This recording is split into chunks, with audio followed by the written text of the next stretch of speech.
Well, South Africa's health ombudsman has been invited by the US government to serve on a panel of experts monitoring the first COVID-19 vaccine clinical trial. Now, he will join 9 scientists, physicians, ethicists and bio-statisticians from the US, as well as 2 experts from Brazil and the UK. Professor Malegapuru Makgoba joins us now here on the AM Report. He joins us on the line. Good morning, Professor. Thanks very much for your time. Is it fair to say that congratulations, I suppose, are in order?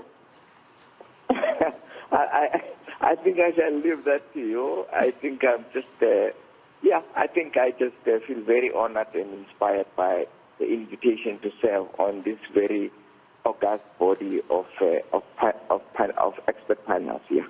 Yeah, this is history in the making, Professor. I mean, South Africa, just as we try to sketch where this falls into the international picture of COVID-19 and vaccine trials, South Africa also starting its own vaccine trial.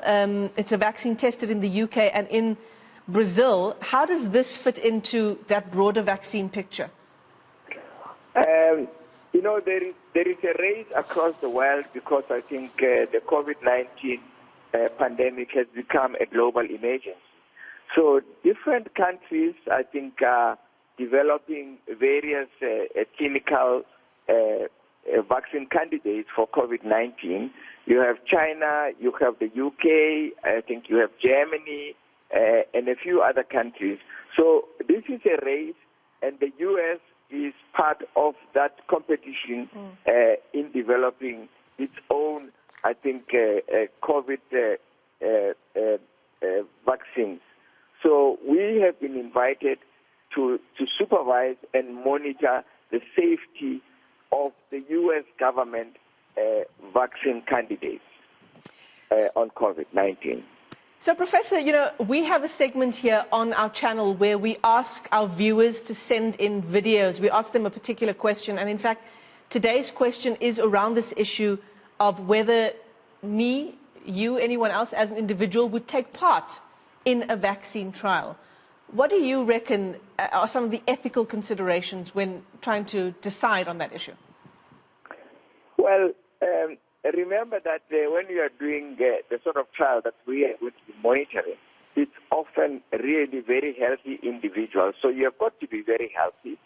I think you have got to understand it, I think, in the context of the globe, that you are making you are taking a big risk for a very important contribution, I think, in the history of mankind. I think we have never faced a challenge like this. I suppose, save HIV/AIDS, we have not faced a challenge like this. So all volunteers, I think, have to ask their conscience, but realize that I think mankind is at the crossroad. We require some solutions, and scientists believe that a safe and efficacious vaccine is the route, I think, to stem and change the course of this pandemic. So all participants, I think, will be making that contribution should they decide to do so. And I would urge people to actually participate, because our role as the Data Safety and Monitoring Board is to ensure that these candidate vaccines are safe. Anytime the risks outweighs the benefits, the trials will be stopped. So, Professor, let's talk more about, you mentioned earlier that a number of countries are taking part in their own vaccine trials around the world. And I suppose that raises a question around the race for a vaccine for the sake of humankind, but what that race would mean, for example, if South Africa were to come up with the first vaccine, what that means for profit over the life-saving benefits of a vaccine for the rest of the world? I think at the moment, the nature of the pandemic is that I think whoever is developing a candidate vaccine realizes, I think, the importance of humanity. It's really that the vaccines should be accessible, they should be safe, and they should not really be given for profit. I mean, as you have heard, I think in the U.S., they are prepared, I think, to prepare so many doses of the vaccine, even before I think it can be out of the blocks, just in preparation so that it can be given. Yeah. So I think there is a common understanding across the world that whoever develops the first effective vaccine, this is for humanity rather than for profit. Yeah. So, Prof, COVID-19 in South Africa, we've been tracking, government's response around our country in various provinces as we've seen spikes in infections, first in the Western Cape. We understand that spike is now coming to Gauteng.